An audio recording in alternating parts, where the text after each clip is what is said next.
Lo último que recuerdo con claridad es un color, el verde eléctrico de una victoria perfecta.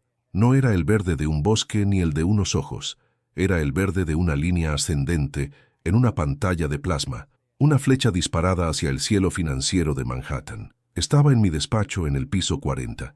La noche había caído, pero la ciudad a mis pies era un océano de luces parpadeantes, un universo que, desde mi altura, parecía un juguete, un tablero de juego. Y yo, te juro, me sentía el dueño de todas las piezas. Era la culminación de meses de trabajo, de llamadas a las 3 de la mañana, de comidas que no recuerdo haber probado, de vidas que eran solo números en un balance. Había cerrado el acuerdo del siglo, una jugada maestra, brutal y limpia. Cientos de personas se irían a la calle al día siguiente. Sí, pero los gráficos no entienden de dramas personales, solo entienden de crecimiento.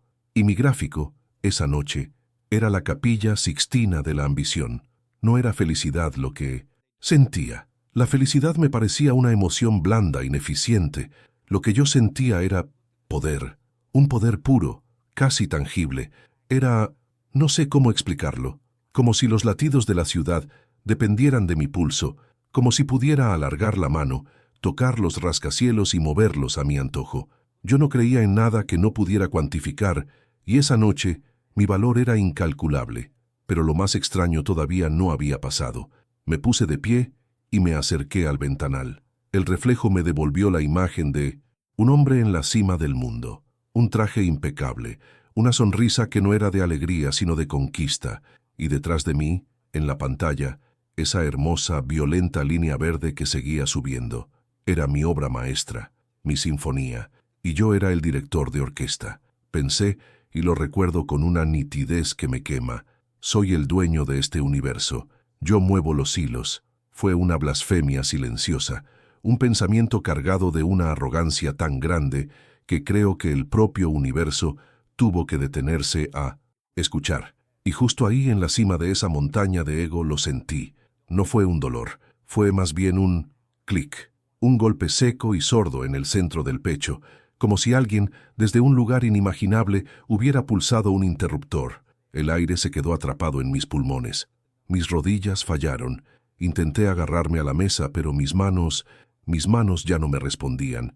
Vi cómo el reflejo en el cristal se deslizaba hacia el suelo. La ciudad seguía brillando, indiferente. La línea verde en la pantalla seguía subiendo, victoriosa.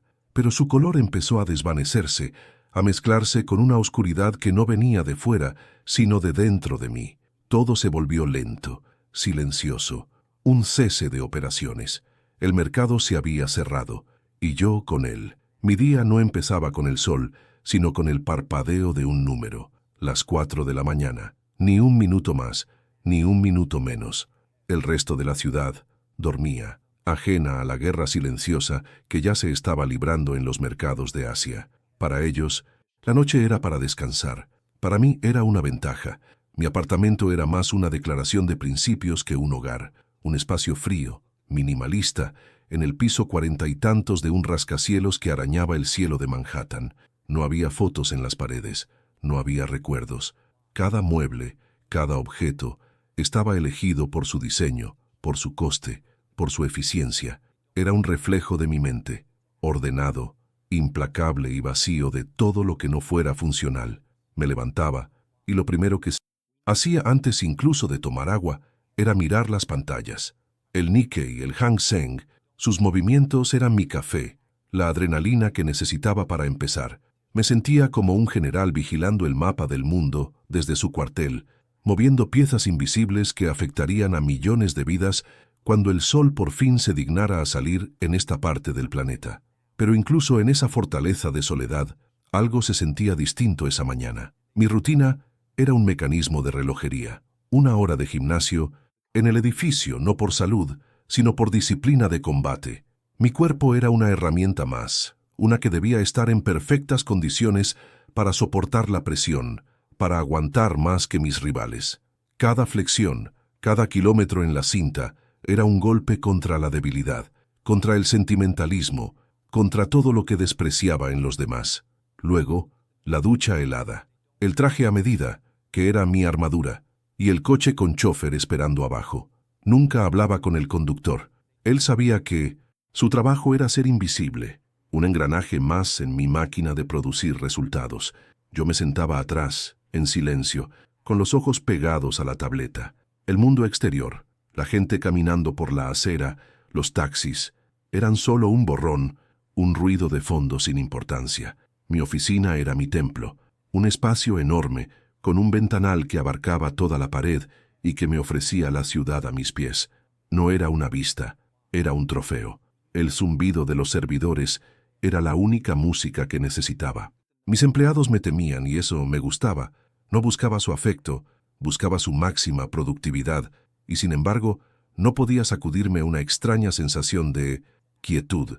Recuerdo que mi asistente, una chica joven cuyo nombre nunca me molesté en aprender del todo, me trajo el café, negro, sin azúcar, como mi visión del mundo. Intentó decirme algo sobre el tiempo, una banalidad para romper el hielo. La corté en seco, sin levantar la vista. ¿Tenemos ya el informe de la preapertura de Frankfurt? Ella se disculpó balbuceando y se retiró. Así era mi vida, un intercambio constante de datos. Las personas no eran personas, eran variables, unas fiables, otras no. Unas eran activos, otras eran pasivos que debían ser liquidados. No había maldad en ello, te lo juro, era pura lógica. Era la ley de la naturaleza. Los fuertes sobreviven, los débiles. Bueno, los débiles son un coste de oportunidad. Creía en la evidencia, en los números, en las proyecciones. El alma, Dios, una vida después de esta, me parecían cuentos de hadas. Un consuelo para los que no tenían el coraje de mirar la realidad a la cara, que estamos solos, que esto es una competición brutal y que al final, el que tiene más puntos en el marcador, gana. Y yo iba ganando por una diferencia aplastante. Pero lo más extraño todavía no había pasado. Ese día en particular, ese martes, no era un día cualquiera. Era el día de la coronación, la culminación de meses de trabajo, de noches sin dormir, de una estrategia agresiva que haría historia. Iba a cerrar la adquisición hostil de una empresa rival, una operación salvaje de las que dejan cicatrices, cientos de despidos, sí, familias afectadas, por supuesto, pero los gráficos no entienden de dramas personales. Yo no sentía culpa, sentía orgullo. Estaba a punto de crear valor de la nada, de demostrar una vez más que yo estaba por encima del sistema, que yo era el sistema. Todo estaba calculado, cada riesgo, cada posible movimiento del contrario, cada reacción del mercado. Había pasado semanas enteras sin pensar en otra cosa. Mi mundo era ese, una ecuación perfecta que yo había diseñado y que estaba a punto de resolver. Me sentía invencible, inmortal, casi, un arquitecto de imperios financieros.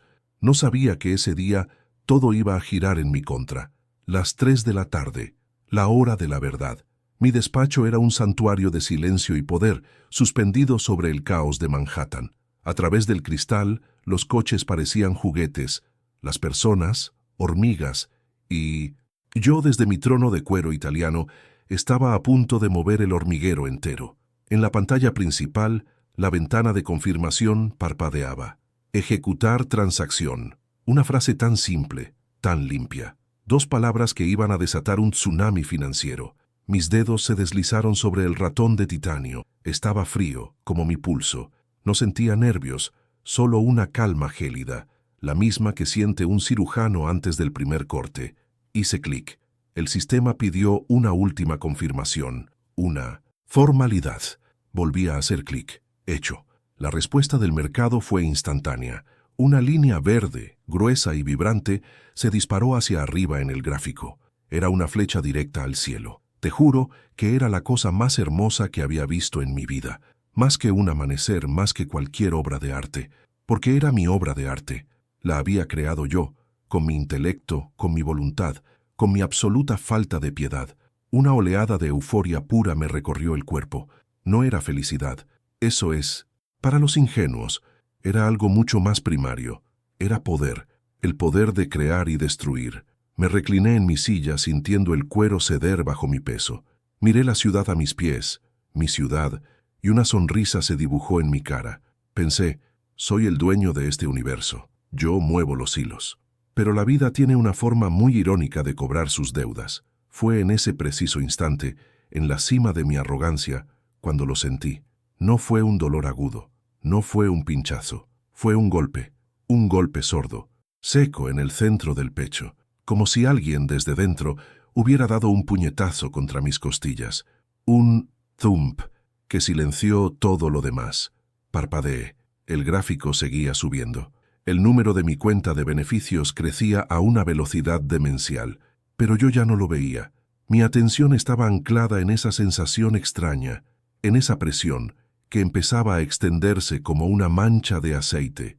¿Indigestión? ¿Estrés acumulado?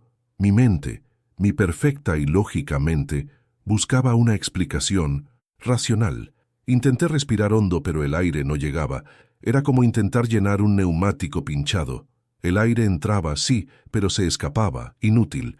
La presión en mi pecho se convirtió en un peso insoportable, como si me hubieran puesto encima una losa de granito. Me llevé la mano al pecho, esperando encontrar algo, una fractura, una herida, pero mi traje de $1000 estaba intacto. El problema no estaba fuera, estaba dentro, y sin embargo, ni siquiera eso era el final. Intenté levantarme. Mis piernas, esas que me habían llevado a la cima del mundo, no respondieron. Eran 2 trozos de carne inerte. Mi cerebro, el centro de mando de mi imperio, gritaba órdenes que mi cuerpo se negaba a obedecer. Levántate, llama a alguien, pide ayuda. Pero mis labios no se movían. Mis brazos pesaban 1 tonelada. El pánico empezó a filtrarse. Un pánico frío, ajeno a mí. Yo no sentía pánico, yo lo provocaba en otros. Pero ahí estaba, reptando por mi columna vertebral. La habitación empezó a girar lentamente. Las luces de la ciudad allá abajo se convirtieron en estelas borrosas de color. El zumbido de los servidores de mi despacho, un sonido que siempre me había parecido música celestial, se transformó en un pitido agudo y lejano. El sonido de mi propia sangre, bombeando a la desesperada en mis oídos. Me deslicé de la silla. No fue una caída estrepitosa, sino un derrumbe lento, patético. Mi cuerpo simplemente se rindió. El costado de mi cara golpeó el suelo de mármol italiano. El frío de la piedra fue un shock terrible. Desde esa nueva perspectiva a ras de suelo, mi mundo se había puesto del revés. Veía el vientre de mi escritorio de caoba, los cables perfectamente ordenados, una pelusa que mis limpiadores habían olvidado. Todo parecía absurdo, humillante. Mi visión empezó a cerrarse en un túnel. Los bordes se oscurecían como una vieja película quemándose. En el centro del túnel, la pantalla con la línea verde seguía brillando. Mi último pensamiento, consciente, no fue para una persona. No fue un recuerdo de infancia ni una palabra de arrepentimiento. Fue una pregunta estúpida, de contable. ¿Se cerró la operación? Luego la luz del monitor parpadeó una última vez, y la pantalla se quedó en negro. Un cese de operaciones. Silencio. Oscuridad total. No era el negro de una habitación sin luz. Era algo distinto, te juro. Era la ausencia misma de la luz, la anulación del concepto de ver, y el silencio tampoco era la falta de ruido, era la inexistencia del sonido, un vacío absoluto, perfecto, donde ni siquiera el pensamiento hacía eco. Yo no estaba allí, o al menos el yo que conocía. Mi nombre, mi historia, mi ambición, se habían disuelto. No tenía cuerpo, no sentía el frío del mármol en mi mejilla ni el peso de mi traje. No había arriba ni abajo, no había pasado ni futuro, solo un presente estático, infinito, una nada que lo era todo. Al principio no sentí miedo. El miedo necesita un cuerpo para existir, una mente para alimentarse. Y yo no era más que una conciencia flotante, un punto de percepción sin identidad. Era paz. Una paz aterradora, sí, pero paz al fin y al cabo. El cese de operaciones había sido total. La competición había terminado. Y en esa calma vacía, por primera vez en mi vida, no tenía nada que ganar. Pero en esa nada absoluta, algo empezó a cambiar. No fue una luz ni un sonido. Fue una sensación, la sensación de ser observado. No con ojos, no con juicio. Era más bien como si el vacío se hubiera vuelto consciente de mi presencia. Una atención neutra, total, como la de un contable que abre un libro de cuentas por primera vez. Poco a poco, la oscuridad dejó de ser infinita. Empezó a tener bordes, a tomar forma. Se convirtió en un espacio, un lugar. No lo vi con los ojos, lo sentí con esa nueva percepción que tenía. Era una sala, inmensa, sin paredes visibles, pero cerrada, minimalista hasta el extremo. No había muebles, ni ventanas, ni puertas. Se parecía, de una forma que me heló por dentro, a una sala de juntas, mi territorio. Pero esta estaba vacía, despojada de todo poder, de toda intimidación. Era un espacio de una pureza brutal, donde no había lugar para las mentiras ni las medias verdades, y yo estaba en el centro, aún sin cuerpo, sin forma, pero estaba ahí, presente, esperando. No sabía qué esperaba, pero la sensación de inminencia era abrumadora. Era como los segundos antes de que abriera la bolsa, pero multiplicado por 1.000.000. Una tensión silenciosa que lo llenaba todo. Y entonces, frente a mí, comenzó la verdadera auditoría. El espacio delante de mí empezó a brillar. No era una luz cálida, ni la luz fría de un monitor. Era una luminiscencia orgánica, como si la propia realidad se estuviera abriendo para mostrarme lo que había detrás del telón. Y en esa luz apareció una imagen. No, no era una imagen. Era una persona, un nombre. Lo vi con una claridad que ningún ojo humano podría alcanzar. Vi sus manos, agrietadas y manchadas de grasa, sujetando una taza de café desconchada en una cocina de Ohio. Vi el patrón desgastado del hule de la mesa. Sentí el frío de la madrugada entrando por la ventana. Yo no conocía a ese hombre, nunca lo había visto, pero lo reconocí. Reconocí la fecha en el calendario de la pared. Era el día después de que mi fondo de inversión comprara la fábrica donde él había trabajado durante 30 años y la liquidara para vender sus activos. No solo lo vi, lo sentí. Te juro que lo sentí. Sentí el nudo en su garganta mientras miraba a sus hijos dormidos, el peso de la vergüenza por no poder cumplir sus promesas. Sentí su miedo, un ácido que le quemaba el estómago. Un miedo que yo había creado con una simple firma en un documento a miles de kilómetros de distancia.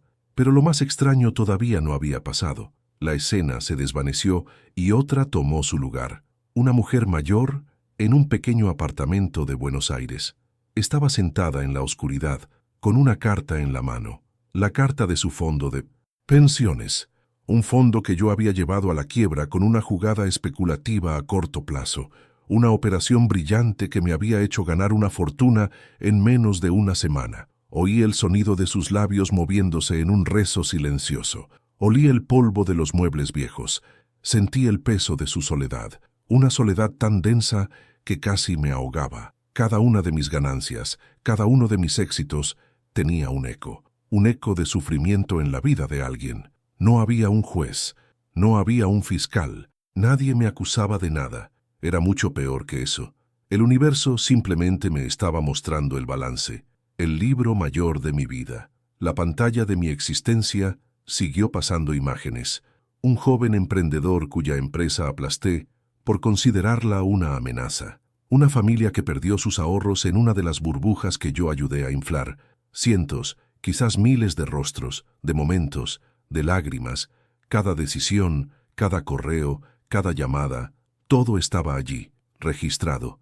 Mi vida, que yo creía una torre de victorias, era en realidad un campo de batalla donde yo era el único que se había marchado ileso. Pero lo más aterrador no era lo que veía, sino lo que entendía. Entendí que el universo tiene su propia contabilidad, y su moneda no es el dólar, ni el euro, ni el oro. Su moneda es el impacto, la causa y el efecto.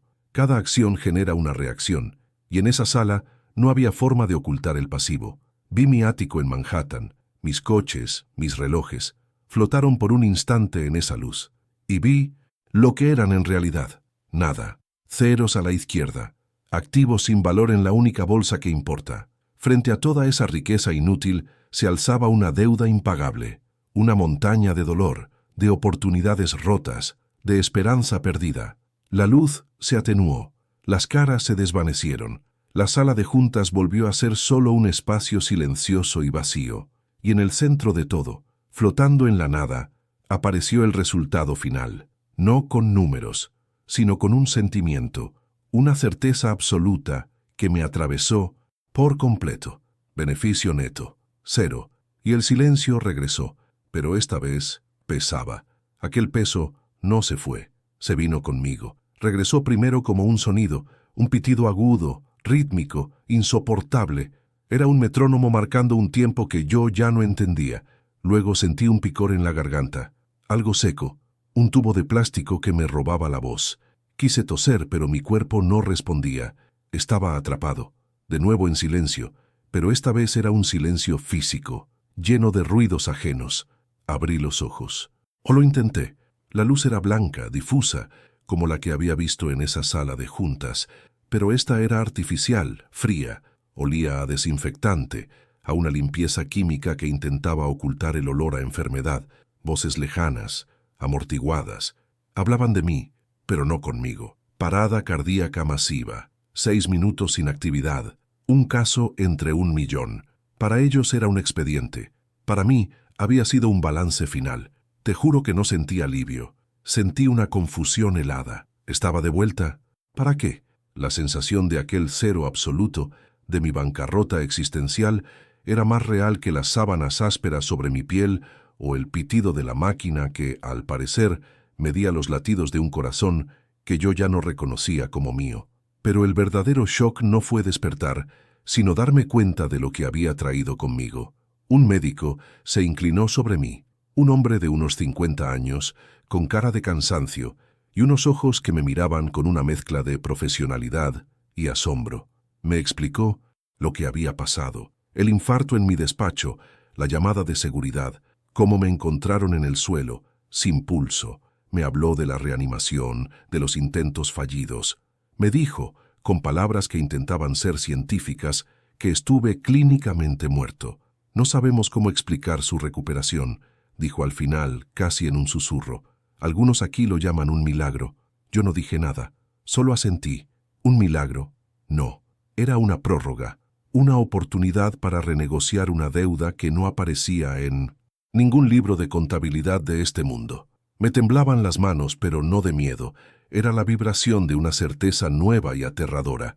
La prueba más contundente de que algo había cambiado no estaba en mi historial médico, sino en el rostro de la primera persona de mi mundo que vino a verme. Fue mi segundo al mando, Jonathan. Entró en la habitación con esa energía eléctrica que yo mismo le había enseñado. Sostenía una tableta en la mano, con una sonrisa de tiburón que yo conocía muy bien. «Jefe, lo conseguimos», dijo, su voz resonando en el silencio de la UCI. «La operación fue un éxito. Las acciones se dispararon. Somos los reyes de la ciudad». Me mostró la pantalla. Ahí estaba, la línea verde, casi vertical, subiendo hacia el cielo. Mi obra de arte. La misma imagen que estaba mirando justo antes de que todo se apagara. Pero ahora, cuando la miraba, ya no veía poder ni genialidad. Veía el rostro de un obrero de Ohio. Veía las lágrimas de una viuda en Buenos Aires. Jonathan no entendía mi silencio. Siguió hablando de cifras, de proyecciones, de la junta directiva. Sus palabras eran como el ruido de un mercado lejano, un idioma extranjero que yo había olvidado cómo hablar. Yo solo miraba la pantalla, y en el reflejo veía mi propia cara pálida conectada a tubos. Vi a un fantasma. Él pensó que era por la medicación. «Descansa, jefe. Cuando te recuperes, celebraremos». Se fue, dejándome con el eco de un mundo que ya no era el mío. Pero la decisión más importante de mi vida no la tomaría en una sala de juntas, sino en la soledad de esa habitación de hospital. Pasaron los días. Mi recuperación física fue asombrosamente rápida. Los médicos seguían sin entenderlo. Yo sí. Tenía algo que hacer. Una urgencia que no tenía nada que ver con los mercados. En mi mente, una y otra vez aparecía una imagen con una claridad imposible. El rostro de una anciana, sentada en una cocina humilde, con las manos entrelazadas sobre un mantel de hule. La viuda de Toledo, cuya inversión se había esfumado en uno de mis fondos de alto riesgo. Llamé a mi asistente.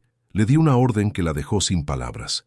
No quería informes financieros ni análisis de mercado. Quería que usara todos nuestros recursos, nuestros investigadores privados, todo, para encontrar a una mujer. No tenía su nombre, solo tenía su rostro grabado en mi memoria y la certeza de que su pérdida Había financiado una de mis victorias. Busca en los registros de los fondos que liquidamos en España el año pasado. Busca a una mujer mayor de un pueblo cerca de Toledo que lo perdió todo. Mi equipo pensó que me había vuelto loco, que el infarto me había afectado el cerebro, pero cumplieron la orden. Era el jefe, al fin y al cabo. Una semana después, mientras miraba por la ventana el cielo gris de la ciudad, sonó mi teléfono. Era un correo de mi asistente. Asunto. Localizada. Contenía un archivo adjunto, una fotografía. La abrí. Me temblaban las manos. Era una foto tomada con un teleobjetivo, borrosa en los bordes. Mostraba a una anciana saliendo de una pequeña tienda de comestibles con una bolsa de pan en la mano. Era ella. Te juro por lo más sagrado que era ella. El mismo rostro, las mismas arrugas de preocupación, la misma mirada cansada que yo había visto en esa sala de juntas del más allá.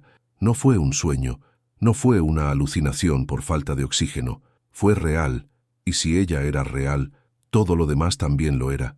El balance, las caras, la deuda, mi beneficio neto de cero, no era una metáfora, era el estado de mi cuenta, y acababa de recibir el extracto. Cerré el portátil, lentamente.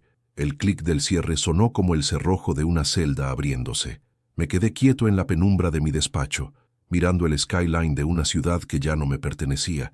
El cristal reflejaba mi rostro, pero no me reconocía. Era la cara de un hombre que acababa de descubrir que estaba en bancarrota, a pesar de tener miles de millones a su nombre. No grité, no lloré. Lo único que sentí fue un frío inmenso, un vacío que ninguna cifra podía llenar. Esa foto no era solo la prueba de que mi experiencia fue real. Era la primera factura de una deuda que no sabía ni cómo empezar a pagar. Mi primera llamada no fue a un broker, ni a un abogado. Fue a mi asistente. Mi voz sonaba extraña, lejana. Le di una orden clara. Anónimamente, a través de una fundación pantalla en un paraíso fiscal, tenía que hacer llegar a esa mujer el triple de lo que había perdido.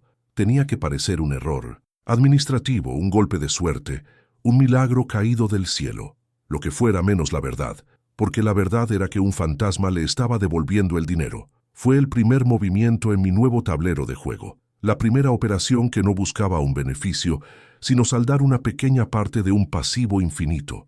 Pero el verdadero cambio no estaba en lo que hacía, sino en lo que empecé a ver. A la mañana siguiente, por primera vez en 20 años, no me desperté a las 4 para ver la apertura del mercado de Tokio. Me despertó el sol, un hilo de luz que se colaba entre las persianas automáticas de mi ático.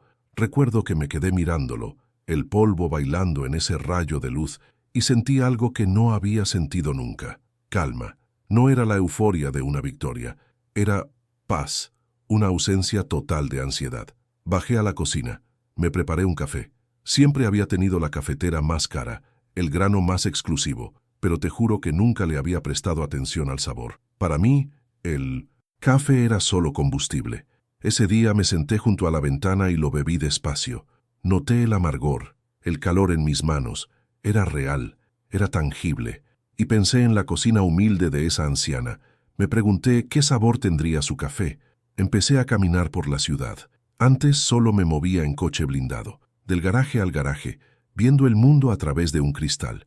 Ahora caminaba, sin rumbo, y veía a la gente, veía las caras, el mensajero con los auriculares puestos, la joven abogada corriendo, para no llegar tarde, el anciano que vendía flores en una esquina. Antes para mí todos ellos eran datos, consumidores, mano de obra, variables. Ahora no sé cómo explicarlo, eran como mi cartera de inversiones. Cada rostro era un valor, una historia, un universo de esperanzas y miedos, y yo había pasado toda mi vida especulando contra ellos, sin siquiera saberlo. Aquello fue insoportable.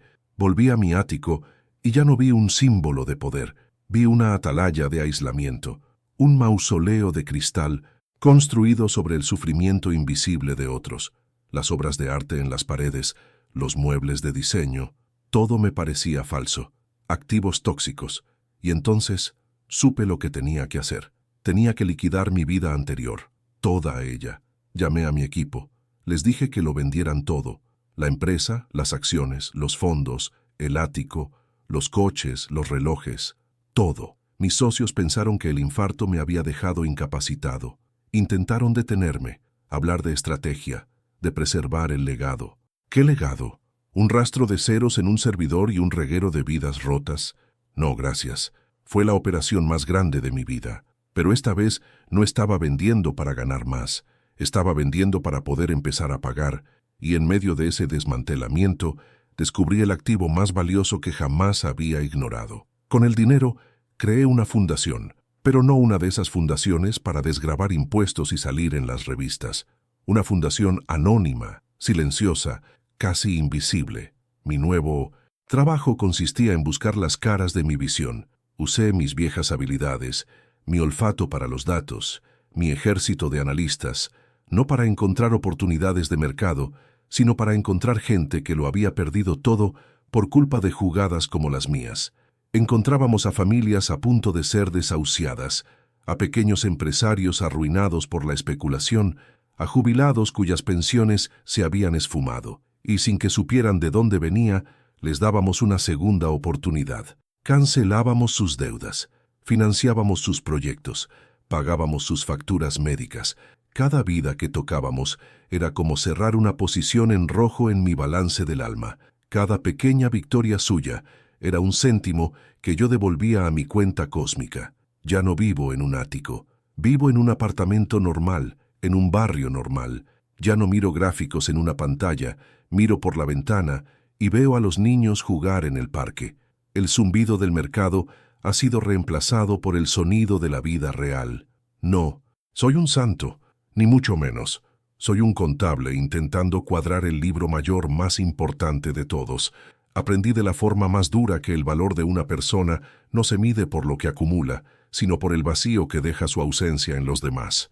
Mi vida anterior fue un gran negocio, pero estaba ciego al coste real de las transacciones.